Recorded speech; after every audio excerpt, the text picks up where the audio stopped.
처음 예수님을 믿을 때 예수님께서 우리 죄를 위해 돌아가셨다고 하는 것이 잘 이해가 안 되었어요. 그냥 하나님께서 우리를 용서하시고자 하는 그런 마음이 있다면 그냥 우리를 용서하면 될 텐데, 다시 말해서 그냥 예수님의 죽음 없이 그냥 용서하시면 될 텐데 왜 하나님은 당신의 아들을 이토록 큰 고통을 당하게 해서 죽이셨을까? 이런 생각을 저는 했는데 여러분들은 생각해 보신 적 없나요? 하나님이 정말 선한 분이고 사랑이 많은 분이라고 하는데 그렇다면 그냥 우리를 무조건 용서하면 되는 것 아닐까? 왜냐하면 하나님도 우리에게 뭐라고 하는가 하면 우리에게 잘못한 사람을 조건 없이 무조건 용서하라고 그렇게 말씀하시잖아요. 그래서 저는 이 십자가 사건이 꼭 있어야만 하는 사건이 아니라 그냥 하나님께서 우리에게 하나님의 사랑을 보여주기 위해서 그냥 하나의 의식으로 행하신 사건이 십자가의 사건인 줄 그렇게 생각을 했습니다. 근데 이 안셀무스라고 하는 사람이 왜 하나님은 인간이 되셨는가라는 책을 썼는데 거기서 그는 이런 말을 했다고 합니다. 만약 우리가 서로 용서하듯이 하나님도 그렇게 단순하게 우리를 용서하실 수 있다고 생각하는 사람이 있다면 그 사람은 아직도 죄의 심각성을 심사숙고해 본 적이 없는 사람이고 아직도 이 죄의 짐이 얼마나 무거운지를 생각해 본 적이 없는 사람이라고 이야기합니다. 그리고 또 하나 그렇게 느끼는 사람이 있다면 그 사람은 하나님의 공의가 무엇인지 모르는 사람이라고 합니다. 여러분, 하나님은 정말 정의로운 분인가요? 이 공의라고 하는 말은 오늘날 잘 안 쓰죠, 그죠? 실제로는 정의라고 표현하는 게 더 적당한 표현이 될 수 있습니다. 여러분, 하나님은 정말 정의로운 분인가요? 그 사단과 하나님 사이에 큰 논쟁이 이 선악의 대쟁투라고 하는데 이 논쟁이라고 하는 거예요. 선악의 대쟁투라 말로 막 싸우는 거예요. 근데 그 선악의 큰 논쟁의 하나의 이슈 중에 하나가 뭔가 하면 하나님께서 우리의 죄를 용서하시는 그 하나님의 행위가 과연 공의로운가, 정말 정의로운가 하는 문제였다고 합니다. 여러분, 한번 물어볼게요. 하나님의 법은 사람이 범죄하면 사람을 어떻게 하는 것이 하나님의 정의인가요? 사람이 범죄하면 하나님의 율법에 의하면 어떻게 해야 되죠? 어떤 사람이 죄를 지었다 그러면 하나님이 세우신 율법에 의하면 죄의 삭슨, 사망이라고 하는 율법이 있어요. 그러니까 죄를 지었으면 반드시 죽어야 돼요. 이게 하나님의 정의로운 법이 하나님의 통치의 룰이에요. 그리고 창세기 2장 17절에 보면 선악을 알게 하는 나무의 열매는 먹지 마라. 아담과 하와에게 하나님은 뭐라고 하는가 하면 선악과를 따먹으면 어떻게 된다? 정령 죽으리라. 죽게 된다. 반드시 죽게 된다고 말씀하셨어요. 그래서 아담과 하와가 범죄를 했어요. 그러면 아담과 하와는 하나님의 공의의 율법에 의하면 반드시 죽어야 하는 것이 뭔가 하면 하나님의 정의예요. 근데 하나님은 아담과 하와를 죽이지 않았습니다. 더하여서 하나님은 그 범죄한 아담과 하와에게 하나님의 공의에 반해서 계속 은총을 베풀고 있는 거예요. 그래서 부조와 항자를 보면 사단은 이것이 공의롭지 않은 행위, 정의롭지 않은 행위라고 주장을 합니다. 왜냐하면 사단은 자기가 반역한 후에 그는 하늘에서 추방을 당했기 때문에 하나님이 정말 공정하고 정의로운 분이라면 범죄한 이 아담과 하와도 어떻게 해야 된다? 똑같이 하나님의 은총에서 제거되어야 마땅하다고 주장을 하는 거예요. 그래서 사단은 하나님께서 거기에 지금 자기가 의문을 갖고 있는 거기에 대해 대답할 것을 요구했고 하나님은 이 사단에 제기한 이 문제에 대해서 온 우주 앞에서 판단받아야 할 입장에 서게 되었다고 성경은 이야기합니다. 그 성경절이 바로 우리 로마서 3장 4절 말씀인데 이 말씀은 같이 한번 읽어보겠습니다. 시작! 사람은 다 거짓되되 오직 하나님은 참되시다 할지어다. 기록된 바 주께서 주의 말씀에 의롭다함을 얻으시고 판단받으실 때 이기려 하심이라 함과 같으니라. 예, 사람은 다 거짓되되 오직 하나님은 참되시다고 하는데 이 참되시다고 하는 말이 뭔가 하면 정의롭다고. 하나님은 정의로운 분이야. 이렇게 이제 이야기하는. 인간을 구원하고 세상을 통치하는데 정의로운 분이라고 하는 거예요. 그리고 주께서 주의 말씀에 의롭다함을 얻으시고 그 다음에 판단받으실 때 이기려 한다고 하는 이 말이 무슨 말인가 하면 판단받으시다고 하는 이 말은 원어로 보면 기소하다, 송사하다는 뜻이에요. 그러니까 사단이 온 우주 앞에 하나님은 정의로운 분이 아니라고 기소하고 송사한 사건, 즉 다시 말해서 선악의 대쟁투의 쟁점을 사도 바울은 여기서 언급하고 있는 거예요. 여러분, 우리의 입장에서 죄인을 용서하신다고 하는 것이 별로 어려운 일이 아닌 것처럼 보이지만 우리가 정말로 하나님의 공의를 성경에서 비춰주는 그대로 우리가 정확하게 이해한다면 범죄한 인간을 용서한다고 하는 것은 불가능한 일이었다고 합니다. 그걸 여실하게 보여주는 사건이 바로 뭔가 하면 십자가 사건이에요. 여러분, 하나님의 공의가 뭐죠? 하나님의 공의. 하나님의 공의가 무엇인가 하면 엘렌 화이트의 글에 보면 그것은 죄와의 관계에 있어서 하나님의 거룩이, 다시 말해 거룩하심이라고 합니다. 구별됨, 죄와의 관계에 있어서 하나님의 구별됨이라고 하는데 이 말이 무슨 말인가 하면 쉽게 말하면 만약 이곳에 죄가 있으면요 하나님은 여기에 못 들어오십니다. 그런 의미예요. 간단히 말해서 하나님이 여기에 들어오시려면 어떻게 해야 되는가 하면 죄 있는 우리가 다 소멸되어져야지만 하나님이 이곳에 임재할 수 있다고 하는 뜻이에요. 이것이 바로 하나님의 공의예요. 하나님은 그만큼 죄를 미워하시고 죄에 대해서는 절대 지나칠 수 없어요. 그냥 죄가 있더라도 그냥 용서할게, 이게 아니에요. 절대 관과하시거나 지나치거나 관용할 수 없는 분이 바로 우리 하나님이에요. 그런 본성을 가지고 있는 분이 바로 우리 하나님이라고 하는 거예요. 그래서 죄와 하나님이 만나면 하나님의 속성은 성경에 의하면 그 죄를 반드시 소멸시켜야 되는 거예요. 그것이 하나님의 공의고 하나님의 본성이에요. 본성. 이런 표현이 성경에 수도 없이 등장하죠. 시편 5편 4절에 보면 주는 죄악을 기뻐하는 신이 아니시니 악이 주와 함께 유하지 못하시며, 다시 말하면 죄와 하나님은 절대 공존할 수 없다고 하는 거예요.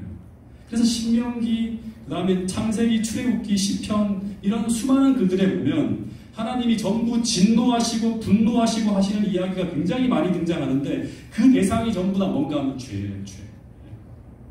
그래서 이것을 통해서 우리가 정말 하나 확실하게 기억해야 될 것이 있다면 하나님께서 우리를 아무리 사랑하신다 하더라도 아무리 우리를 사랑하시고 이뻐하시고 사랑하신다고 하더라도 우리 안에 죄가 있는 한 절대 적당히 용서하시며 우리를 구원하실 수 없다고 하는 거예요.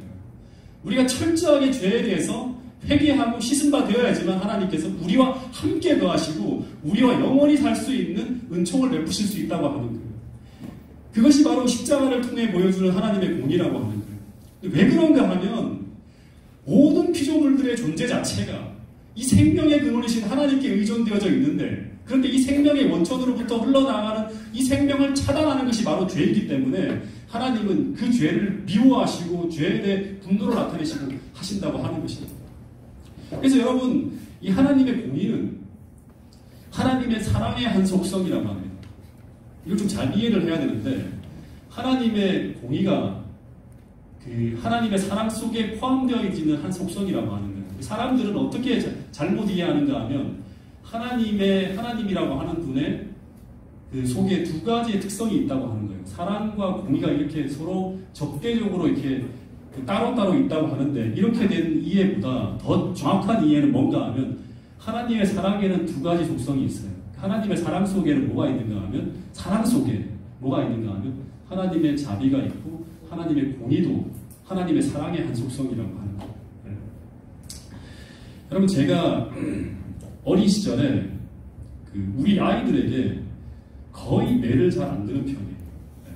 네. 제가 자라온 환경이, 우리 부모님은 우리 5남매가 있는데 이 5남매 그 형제들과 누나들에게 한 번도 매를 든 적이 거의 기억이 없을 정도로 그렇게 키우셨어요. 그래서 저는 거의 매를 맞아본 적이 없어요. 학교 다닐 때도 그렇고.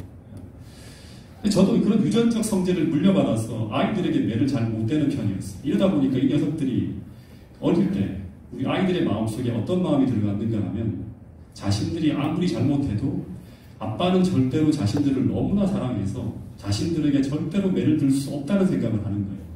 그래서 자신들이 웬만큼 잘못해도 아빠는 그 매는 못 대고 야단만 치다 끝난다, 이런 식으로 아빠에 대한 생각이 고정되어 버렸어요.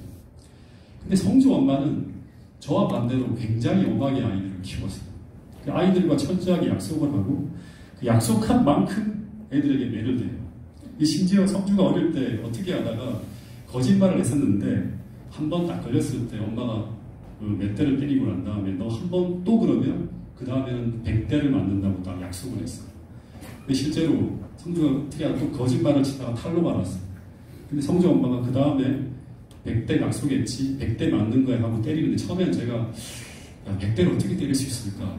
초등학교 2, 3학년 되는 아이인데 근데 성주 엄마가 실제로 쌀이랑 회초리를 쭉 들고 들어가더니 그 회초리가 10개가 부러지는데요. 때리다가 1시간 가까이 계속 매질을 하고 다 때리는 거예요. 그래서 그렇게 세워진 규칙과 원칙대로 형벌이 공의로 집행이 되니까 이 녀석들이 뭔가 엄마에게 잘못하면 이제는 우리 엄마한테 죽었어 하면서 벌벌 떠는데 아빠에게 잘못했을 때는 별로 두려워하지 않습니다. 그런데 이 도가 어디까지 나가는가 하면 아빠에게는 잘못해도 아빠는 자신들을 사랑해서 안 때리는 것이 아니라 아빠는 자신들을 너무나 사랑해서 절대로 못 때리는 분이야라는 생각을 하게 됩니다. 그래서 아이들이 똑같이 잘못해서 용서를 해줘도 엄마가 용서해줄 때는 베풀어지는 그 용서에 아이들이 얼마나 감사해하는지 몰라요. 그래서 엄마 정말 감사해요. 그래서 절대로 그런 짓 안 할게요 하면서 그 용서 때문에 매를 들 때보다 더 강한 회개의 결심을 하기도 합니다. 근데 제가 용서해주면 똑같은 잘못을 해도 제게 주어지는 용서에는 감사는커녕 아무것도 아닌 그냥 너무나 당연하다는 투로 받아들이는 거예요. 그래서 이런 용서는 정말 아이들의 잘못을 방조하고 조장하는 거예요. 그리고 아이들이 잘못된 방향으로 가게 할 수가 있는 거예요. 이런 용서라고 하는 거예요. 근데 여러분 하나님이 오늘 우리에게 베푸시는 용서는 어떤 용서입니까? 생각을 해봐야 돼요. 네. 여러분 이 하나님의 공의를 우리가 간과하면 이 하나님께서 죄인을 용서하신다는 이 복음이 이 십자가의 희생이 오늘 우리에게 얼마나 감사한지 이것이 얼마나 귀한 것인지 얼마나 큰 구원인지 우리는 그 가치를 참되게 느낄 수가 없다고 하는 것입니다. 뿐만 아니라 하나님이 우리에게 베푸신 이 용서가 만약 우리에게 값싼 용서가 되어진다면 그러면 그 용서는 절대 우리를 참된 회개로 이끌지 못한다고 하는 것입니다.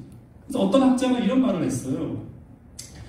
어떤 사람들이 왜 하나님은 우리를 용서하시는 것이 어려운 일이라고 생각하시는가라는 이런 질문을 하는데 근데 이 하나님의 공의를 이해하는 사람은 어떤 말을 하는가 하면 도대체 어떻게 해서 하나님은 그 용서가 가능하다고 생각하시는가라는 질문을 하게 된다고 합니다. 다시 말해서 하나님의 공의를 생각하면 인간의 용서는 불가능하다고 하는 거예요. 여러분 왜냐하면 잘 들으셔야 돼요. 하나님께서 우리를 용서하기 위해서 하나님은 그 하나님의 정의, 그 하나님이 세우신 그 율법을 반드시 집행해야 하는 그 공의 때문에 도저히 불가능한 일, 저라면 도저히 행할 수 없는 일을 하셔야만 했기 때문이라고 하는 것입니다. 그것이 바로 무엇인가 하면 바로 우리를 용서하기 위해서 당신의 아들에게 칼을 꽂아야만 하는 일을 했다고 하는 것입니다. 이것이 바로 우리에게 베푸신 하나님의 용서이고 이것이 바로 하나님의 공의라고 하는 것입니다. 여러분 그래서 이 용서를 가만히 생각하고 있으면 제가 하나님이라면 우리에게 용서는 절대 불가능한 것이었습니다. 어떻게 제가 나를 사랑하지 않는 사람을 살리기 위해서 제가 성주나 다윗을 반드시 죽여야만 그것이 가능하다고 하는데 제가 어떻게 그 일을 행할 수 있겠습니까? 절대 저는 그 일을 행할 수가 없습니다. 네. 여러분 그래서 웨스트 스콧 주교라고 하는 사람이 이런 말을 했어요. 피상적으로 보면 용서보다 더 간단한 것이 없지만 말 한마디로 이렇게 표현되니까 용서할게, 더 용서할게. 그러나 만약 우리가 깊이 들여다보면 그것보다 더 어려운 것은 없다라고 하는 말을 하는 것입니다. 여러분 그래서 하나님의 사랑을 이렇게 십자가를 통해서 바라보게 되면 우리는 그 하나님의 사랑 속에 하나님의 자비와 하나님의 공의가 함께 결합되어 있는 모습을 보게 된다고 하는 것입니다. 그래서 그 하나님의 사랑이 얼마나 위대한지 그분의 공의를 통해서 우리가 봐야지만 하나님의 사랑이 또 그분이 베푸신 자비가 얼마나 십자가의 희생이 우리에게 큰 것인지를 비로소 이해하게 될 수 있다고 말하고 있는 것입니다. 제가 부조한자를 이 십자가의 스토리를 통해서 좀 생각해 보면서 생각을 해봤는데 인류가 죄를 선택한 순간 천사들은 하나님의 공의의 품성을 알고 있어요. 그래서 하나님의 공의를 알고 있기 때문에 이들은 어떻게 느끼는가 하면 인간들이 멸망할 수밖에 없다는 것을 알고 있었다고 합니다. 왜냐하면 하나님이 세우신 율법은 불변이고, 그리고 하나님은 반드시 그 정하신 법을 반드시 공의로 집행하시는 분이라고 하는 것을 알고 있었기 때문에.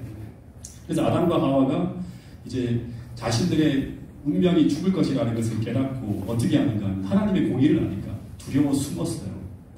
그리고 죽음의 어두운 그림자가 이렇게 쫙 지구를 내리덮고 있었고, 그리고 그때 부조화자의 이야기를 보면 하늘에서는 하늘 천사들이 통곡하는 장면이 쫙 보여줘요. 그걸 이야기해주고 있습니다. 그래서 이제 하나님의 공의의 선고와 사형 집행만을 기다리고 있는 이 아담과 하와에게 하나님이 다 내려오십니다.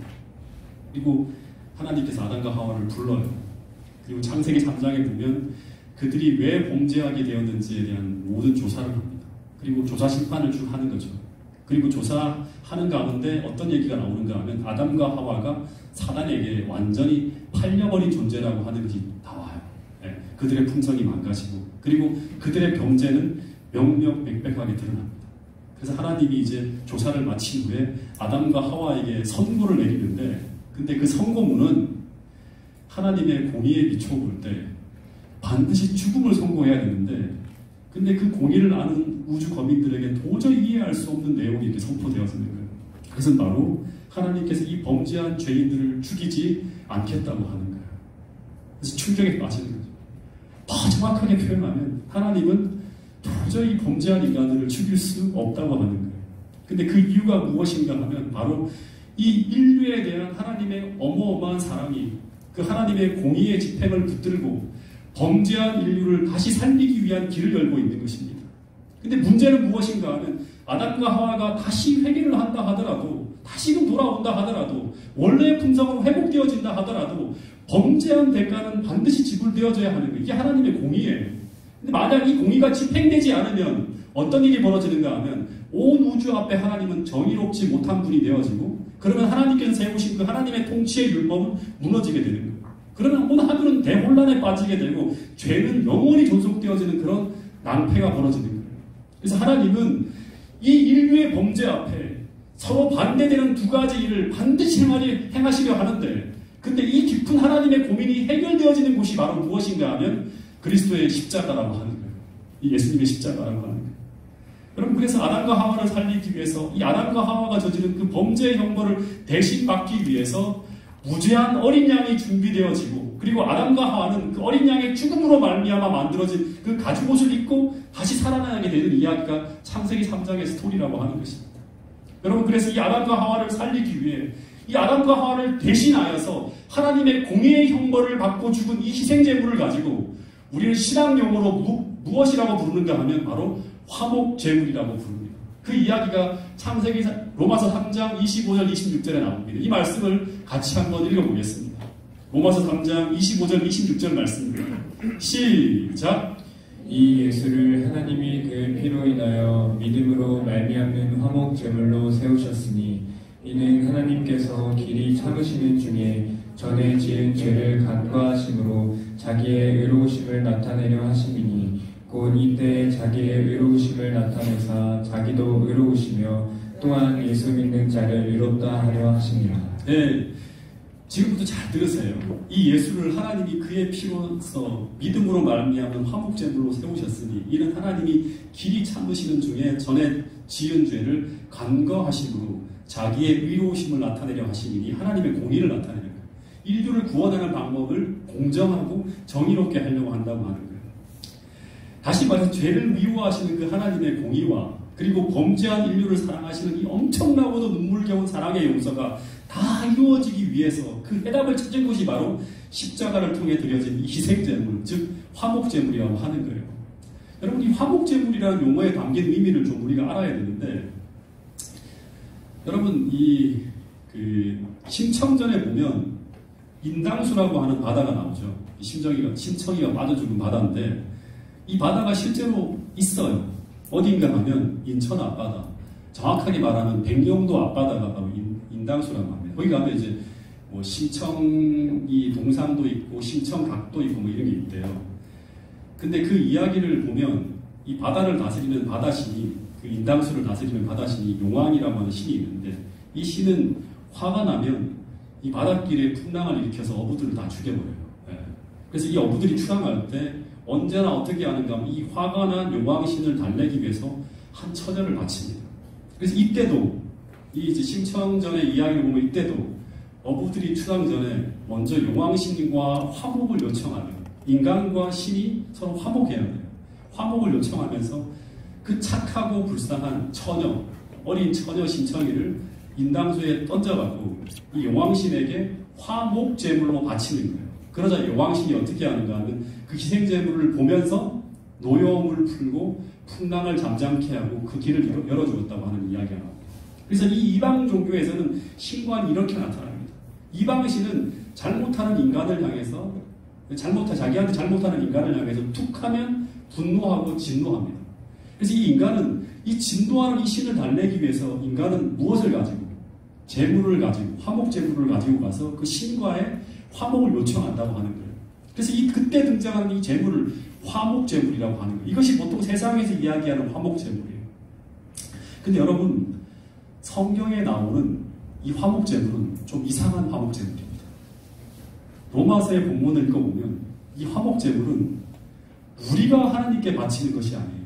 우리가 하나님께 바치는 게 아니에요. 다시 말해서 우리가 하나님의 진노를 달래기 위해 바치는 것이 아니라 본문에 보면 하나님께서 친히 준비하셔서 인간에게 화목을 요청하고 있는 것입니다.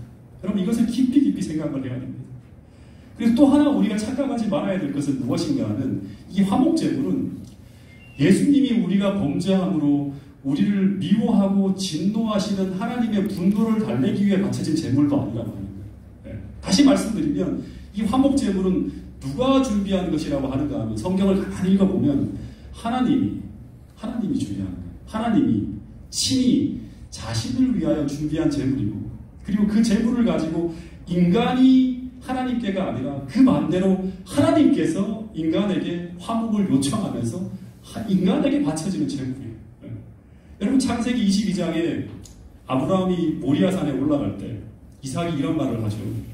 불과 장자가 있는데 아버지 제물은 어디 있나요? 하고 물을 때 그때 아브라함이 어떤 말을 했죠? 어떤 말을 했죠? 하나님께서 친히 자신을 위해서 그 제물을 준비하실 것이라고 예언을 했죠. 그래서 여호와이라고 하는 양이 준비되어서 하나님이 준비하신 제물. 근데 이 표상처럼 하나님은 실제로 그 아브라함의 아들 이삭을 살리기 위해서 하나님이 친히 제물을 준비하신 것처럼 하나님이 오늘 범죄한 인류를 살리기 위해서 하나님께서 친히 제물을 준비하셔서 그 준비한 제물을 우리에게 마치 바치듯이 우리에게 주셨다고 하는 거예요. 근데 왜 주셨는가 하면 우리와 화목하시려고. 이걸 더 쉽게 풀면 다시금 우리를 당신의 품으로 이끌기 위해서 하나님께서 친히 제물을 바치셨다고 합니다. 하나님은 인간이 범죄했을 때 인간 스스로는 아무것도 할 수 없는 것을 아시고 스스로 그 어떤 일도 할 수 없다는 것을 아시고 스스로 당신과 화목할 수 있는 제물을 가지고 인간을 찾아오셨다고 하는 이야기가 바로 십자가의 이야기라고 하는 것입니다. 여러분 그래서 요한복음 3장 16절에 보면 어떤 말이 나오는가 하면 하나님이 세상을 이처럼 사랑하사 독생자를 어떻게 했다고 하죠? 주셨다고 하는 거예요. 다시 말하면 하나님이 주신 거예요. 우리가 드린 게 아니라 하나님이 주셨다고 하는 거예요. 우리를 위해서 당신에게 가장 귀한 것을 우리에게 바치신 거예요. 다시 말하면 내가 너희를 위해 너희와 다시 화목하기 위해 내가 다시 너를 보호하고 지켜주고 구원하기 위해서 내가 내 스스로 희생제물을 주어 너와 화목하기를 요청한다고 하는 거예요. 그 이야기 창세기 요한복음 3장 16절의 이야기라고 하는 것입니다. 근데 왜 그렇게 하셨는가? 이것은 마치 이런 것입니다. 자식에게 문제가 생기면 그것은 자식의 문제가 아니라 그것보다 더 큰 고통을 느끼는 것이 부모예요. 그래서 자식의 문제는 그것을 해결해야만 하는 부모의 문제와 동일시되는 것을 많이 볼 수 있습니다. 오래전에 이 성주 녀석이 어릴 때 이 녀석이 잘못을 했어요. 그래서 제가 막 혼을 냈더니 이 녀석이 방 안에 들어가서 나오질 않는 거예요. 그래서 밥을 굶고 있는 거예요. 그러면 누가 더 힘들까요? 밥을 굶고 있는 성주가 더 힘들까요? 아니면 제가 더 힘들까요? 서로 태연한 척하지만 시간이 지나갈수록 끼니를 굶는 수가 한 끼라도 더 늘어나면 늘어날수록 초조해지는 것은 부모입니다. 부모는 자식이 굶고 있는 것을 견딜 수가 없는 것이 정상적인 부모예요. 그래서 빨리 이 녀석과 화목할 수 있는 방법을 찾아야 돼요. 그래서 백방으로 그 방법을 찾기 시작하는 게 바로 부모의 모습이에요. 그래서 이 녀석이 다시금 이 녀석이 있어야 할 위치로 평안하게 돌아오게 하기 위해서 어떻게 해야 될까? 모든 방법을 동원하는 거예요. 왜냐하면 이 녀석이 계속 밥을 안 먹으면 제가 더 힘들기 때문입니다.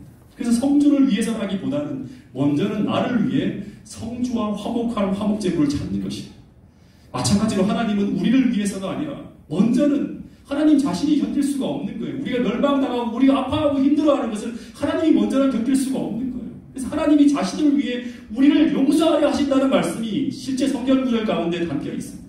그 이야기가 이사야 43장 25절 말씀이에요. 자, 이 말씀을 같이 한번 읽어보겠습니다. 이사야 43장 25절 말씀입니다. 시작. 나 곧 나는 나를 위하여 내 허물을 도말하는 자니 내 죄를 기억하지 아니하리라. 네, 나 곧 나는 나를 위하여 내 허물을 도말하는 자라고 말하는 것입니다. 이 말은 여러분 깊이 생각하세요. 하나님은 우리를 용서하지 않고는 견딜 수 없다고 하시는 거예요. 그만큼 하나님은 우리를 사랑한다고 말씀하고 있는 거예요. 이런 사랑 때문에, 이런 긍휼 때문에 이 하나님께서 당신의 생명보다 더 소중한 하나밖에 없는 하나님의 아들을 화목제물로 우리에게 주셨다고 하는 이야기가 바로 십자가에 담겨있는 가장 중요한 메시지 중에 하나라고 하는 것입니다. 이 사랑을 생각하면, 이 희생을 생각하면 내가 붙들고 있는 죄악의 짐과 내가 포기하지 못하고 있는 욕망들이 너무나 죄스럽게 느껴지게 되는 것이 참된 그리스도인의 정상적인 감정이라고 하는 것입니다. 그리고 또 하나, 내가 이 세상을 살아가면서 너무나 고단하고 힘들다라고 말하는 인생의 짐들이 주님께서 지신 십자가를 생각할 때 너무나 가볍게 느껴진다고 하는 것입니다. 그리고 이 사랑을 생각할 때 이제 우리는 어떻게 살아야 되는가? 이것을 깊이 고민하는 사람들이 십자가로 말미암아 거듭난 정상적인 그리스도인의 생각이라고 하는 것입니다. 여러분, 이런 사랑을 가지고 있는 신은 세상에 어떤 신도 없어요. 이 존 스토트라고 하는 사람을 제가 참 좋아하고, 이 사람이 쓴 그리스도의 십자가라고 하는 책을 제가 참 읽으면서 굉장히 많은 감동을 제가 느꼈는데요. 이 사람이 쓴 그리스도의 십자가라는 책 58페이지부터 60페이지에 보면 이런 얘기가 나옵니다. 예수님의 제자들이 예수님이 십자가에 달려 이제 돌아가셨을 때 이 십자가라고 하는 용어를 잘 안 쓰고요. 대부분 어떤 표현을 쓰는가 하면 나무라고 하는 표현을 썼다고 합니다. 그래서 이 의미를 이제 사람들이 뭔가 의도적으로 메시지를 전하는 거예요. 베드로전서 2장 14절에 보면 친히 나무에 달려 그 몸으로 우리 죄를 담당하셨습니다. 사도행전 5장 30절에다 보면 너희가 나무에 달아 죽인 예수라고 해요. 그리고 사도행전 10장 39절에도 그들이 나무에 달아 죽였어요. 계속 나무라고 하는 표현을 쓰고 있어요. 이 십자가가 아니라 나무에 달아 죽였다고 얘기하는 거예요. 근데 이 나무라는 표현을 계속 사용한 이유는 바로 모든 제자들이 전부 다 어디로 이 생각을 이끄는가 하면 유대인들을 신명기 21장 22절부터 23절에 보면 사람이 만일 죽을 죄를 범하거든 내가 그를 죽여 어디에 달아라? 나무 위에 달아라. 근데 나무 위에 달거든 그 시체를 나무 위에 밤새도록 두지 말라 봐요. 그날에 장사를 해버리라 그래요. 그래서 예수님께서 십자가에 돌아가시고 난 후에 그 다음 날까지 취하지 않고 바로 어떻게 했는가 나무에서 내렸죠. 그렇게 하는 이유가 뭔가 하면 그 나무에 달린 자는 누구에게 저주를 받은 자다? 하나님께 저주를 받은 자라고 하는 거예요. 네. 나무 위에 달아 죽은 자는 나무 위에 달린 자는 하나님께 저주를 받았기 때문에 하루 이상 지체하면 안 된다고 하는 거예요. 그래서 예수님께서 돌아가신 이유를 계속 신약의 기자들은 성경을 통해서 무엇을 얘기하는가 하면 예수님은 어떻게 죽었다? 하나님께 저주를 받아 죽임을 당했다고 하는 걸 계속 진술하고 있는 거예요. 이것을 정확하게 이야기해주고 있는 바울의 성경절이 바로 뭔가 하면 갈라디아 3장 13절이에요. 갈라디아 3장 13절을 같이 한번 읽어보겠습니다. 시작. 그리스도께서 우리를 위하여 저주를 받은 바 되사 율법의 저주에서 우리를 속량하셨으니 기록된 바 나무에 달린 자마다 저주 아래 있는 자라 하였습니다. 나무에 달린 자마다 전부 다 하나님의 저주 아래 있는 자라고 하는 거예요. 여러분, 그래서 예수님을 돌아가시게 한 사람은 그 예수님을 고발한 제사장들도 아니고 로마 군병들도 아니에요. 절대 사람들은 하나님의 아들을 죽일 수가 없는 거예요. 예수님을 돌아가시게 한 사람은 누구인가 하면 성경은 분명히 말하기를 심판장이신 하나님 아버지께서 당신의 손으로 친히 당신의 아들을 죽이셨다고 하는 거예요. 스가랴서의 분명히 보면 내 짝된 자를 치라고 하는 그런 이야기가 나오죠. 근데 그렇게 하신 이유가 무엇인가 하면 또다시 반복해서 말하면 하나님의 공의는 우리를 반드시 죽이라고 하는데 근데 하나님은 범죄한 우리를 죽이시지 못하고 우리를 살리시기 위해 대신 당신의 아들을 죽이신 거라고 하는 것입니다. 다시 말해서 우리에게 쏟아야 할 그 죄에 대한 형벌을 우리를 사랑하사 우리에게 쏟으시지 못하시고 대신 당신의 아들에게 쏟아부은 거라고 이야기하고 있는 것입니다. 여러분 근데 시대 소망에 보면 그때 하늘 아버지의 마음이 어떠했는가? 이 아버지 하나님도 그 아들이 십자가에 매달려 죽어가는 그 아들을 보며 그 아들과 함께 십자가에 돌아가셨다고 이야기하고 있습니다. 이런 글이 있습니다. 어느 부모든 자기가 죽는 것보다 자식을 죽도록 내버려 두는 것이 훨씬 어렵다고 고백할 것이다. 그리스도가 십자가에 매달렸을 때 하늘 아버지는 수백만 킬로미터 위 하늘에서 레모네이드를 음미하며 마시지 않았다. 그분은 이 땅에 와서 자신을 드러내지 않은 채 그 끔찍한 시련의 시작부터 끝까지 자신의 아들 바로 곁에 서 있었다. 우리 중 누가 아빠 왜 저를 버리세요라고 부르짖는 그 아들의 음성을 듣고도 자신을 미워하는 사람들을 구하기 위해 아들을 죽도록 내버려 둘 사람이 있겠는가?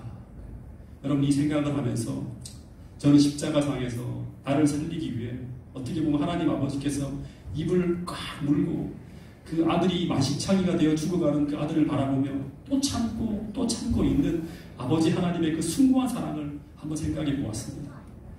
여러분 제가 우리 아이들을 생각하는 것과는 비교할 수 없을 만큼 더 큰 사랑을 가지고 아들을 사랑하시는 그 하나님 아버지께서 지금 그 아들의 온몸이 뭉개지고 으스러지며 만신창이가 되어 죽어가고 있는 그 아들의 모습을 보면서도 하늘에서 달려오셨지만 더 이상 아들 곁으로 다가가지 못하시고 그 십자가 앞에서 죽어가는 그 자식의 죽음을 기다리고 있는 그 하늘 아버지의 그 희생과 그 사랑을 생각하는 사람들은 그 사랑을 잊지 않게 된다고 성경은 이야기하고 있습니다.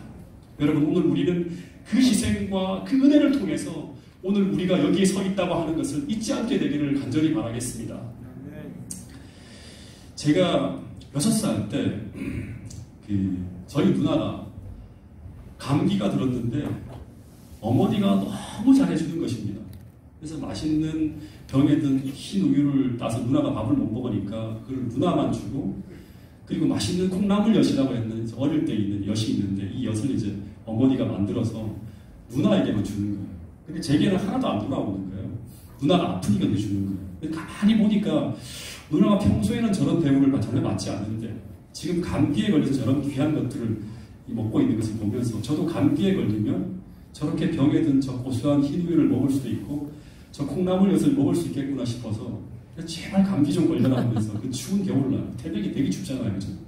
그냥 반팔로 입고 나가서 하루 종일 막 놀아보고 뛰어다니는 거예요. 집에 들어왔는데 감기가 안 걸리는 거예요. 그래서 감기에 걸리면 가만히 보니까 누나가 열이 나는 거예요. 어머니 계속 열을 짚고 이렇게 하는 걸 보면서 열이 좀 오르면 꾀병이라도 부릴 수 있겠다 싶어서 오직 저 우유와 콩나물엿이 먹고 싶어갖고 제가 그날 종일 아랫목에다가 머리를 막 갖다 대고 힘들었어요. 그리고 머리 짚어보고 하는데 그러면서 제발 감기를 들기를 바랬어요. 근데 그날 밤에 아마 밖에서 반팔로 막 뛰어놀고 그래서 그런 것 같아요. 지성이면 감천이고 갑자기 막 열이 나면서 오한이 막 드는 거예요. 너무나 행복한 마음으로 이제 나도 우유도 먹고 콩나물엿 먹을 수 있겠다는 생각으로 잠이 들었는데 그 이후에 기억이 없어요. 그 뒤로 완전히 의식이 사라져서 기억이 안 나는데 가끔씩 눈을 딱 떠보면 집에서 제가 엄마 등에 엎혀 있는 거예요. 그리고 엄마가 제발 재훈아 정신 좀 차리라고 하는 이야기가 들렸다 안 들렸다 하다가 또 의식을 잃었어요. 또 깨어보니까 이번엔 어디에 있는가 하면 제가 이 병원 침대에 누워있는 거예요. 간간히 식구들이 재훈아 하는데 갑자기 그 앞에 있는 분을 보니까 아버지, 엄마, 형제들 뿐 아니라 멀리 있는 작은 삼촌이 저를 되게 사랑하는데요. 작은 삼촌이 와 있는 거예요. 다들 제가 이제 죽는 줄 알고 그지버린 표정으로 저를 쳐다보는 거 어떡하냐고 하면서 막 울기도 하고 또 의식이 사라졌어요. 그래서 뭐 콩나물 여신이 병에 든 흰우유니 그걸 먹는 것을 무사하고 그냥 너무 고통스럽고 지치고 힘들고 아팠어요. 근데 저는 그때 독감에 걸려서 이 폐렴으로 넘어간 거예요. 그래서 집에서 막 끌다가 위급한 상태에서 개인 병원으로 갔는데 그 의사가 뭐라고 하는가 하면 지금 이 아이가 굉장히 응급 상황이고 위중하니까 신속하게 큰 병원으로 데리고 와서 치료를 받으라고 하는 거예요. 여기서는 고치는 데가 없다고. 잘못하면 이 아이가 생명을 잃을 수도 있다고, 긴급하다고 계속 어머니한테 얘기를 했어요.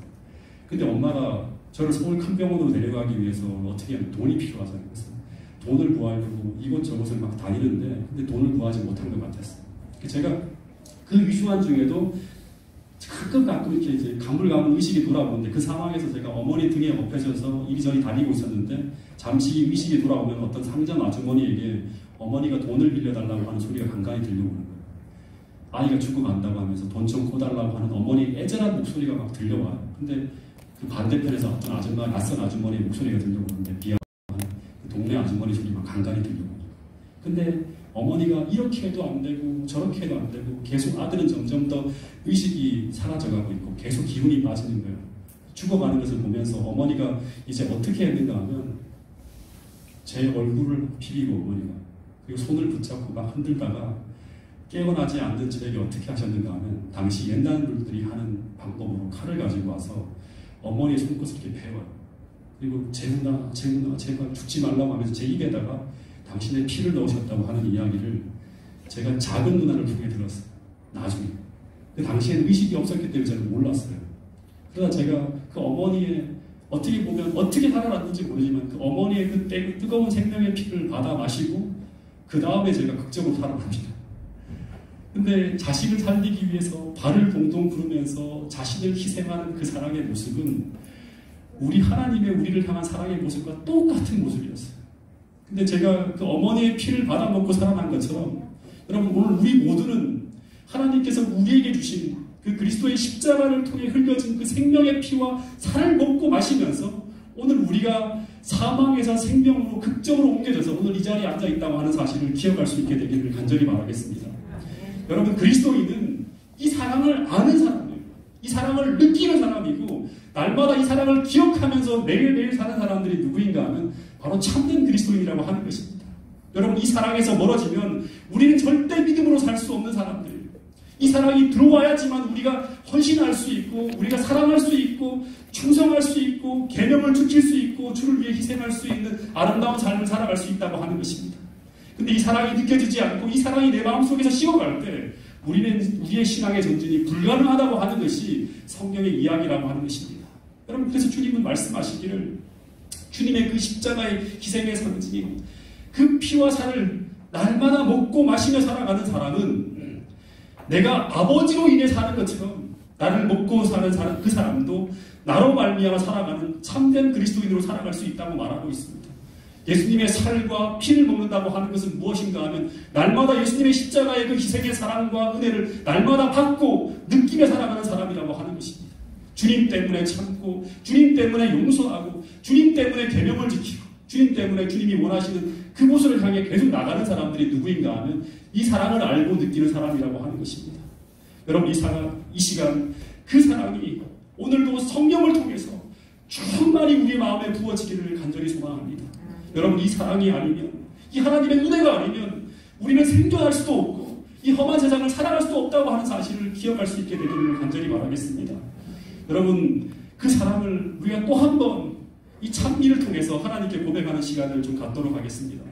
여러분, 지난번에 제가 은혜 아미니맨이라는 노래를 불렀는데 이 가사 속에 담겨있는 내용 하나하나는 어떻게 본다면 우리로 하여금 예수님의 십자가의 사랑을 충분히 느낄 수 있는 그런 가사가 표현되어져 있는 그런 곡입니다. 오늘 이 가사 하나하나를 의미하면서 기도하는 마음으로 우리 주님 앞에 기도의 고백, 찬미의 고백을 함께 우리가 드리도록 하겠습니다. 우리